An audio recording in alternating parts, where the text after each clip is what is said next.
Bien. Donc, dans cette partie de cours, on va exploiter le fait qu'on ait un quadrilatère qui a non croisé, qui a deux côtés parallèles égaux et qui a un parallélogramme à ce moment-là. Alors, on peut du coup construire un parallélogramme facilement. Et on peut aussi exploiter le fait qu'un quadrilatère qui a ses côtés opposés de même longueur est un parallélogramme pour construire encore un autre parallélogramme. Par exemple, si on vous demande de construire un parallélogramme alors que vous avez déjà deux droites parallèles, il s'agit de prendre simplement deux segments de même longueur, vous voyez, et de les positionner sur ces droites parallèles. Et à ce moment-là, vous serez certain que vous aurez bien un parallélogramme en fin de compte. Voilà, ici et là. D'accord.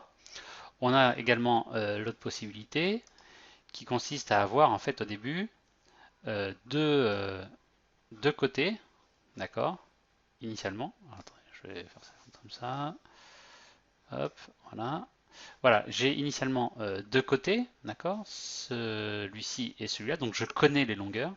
Et mon objectif, ça va être au compas de finir de tracer, d'accord. Par exemple, cette longueur-là, je la prends au compas, je vais me mettre sur le troisième point et je vais tracer un arc de cercle, comme ceci, d'accord. De la même façon, je vais prendre la longueur du grand segment, là, du grand côté, je prends mon compas et je viens le pointer sur le troisième sommet que j'ai pas utilisé et je trace un arc de cercle, d'accord.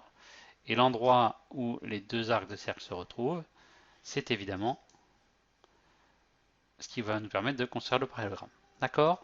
Donc voilà les deux façons de construire un parallélogramme autrement que de faire deux droites parallèles qui coupent deux autres droites parallèles. D'accord. Et c'est du coup ce que j'ai noté dans le cours. Exemple pour la construction. On va se mettre un petit S ici. Voilà. Je peux tracer au compas quand j'ai deux côtés qui me sont donnés, donc je connais les longueurs, attention, hein, je connais les deux longueurs.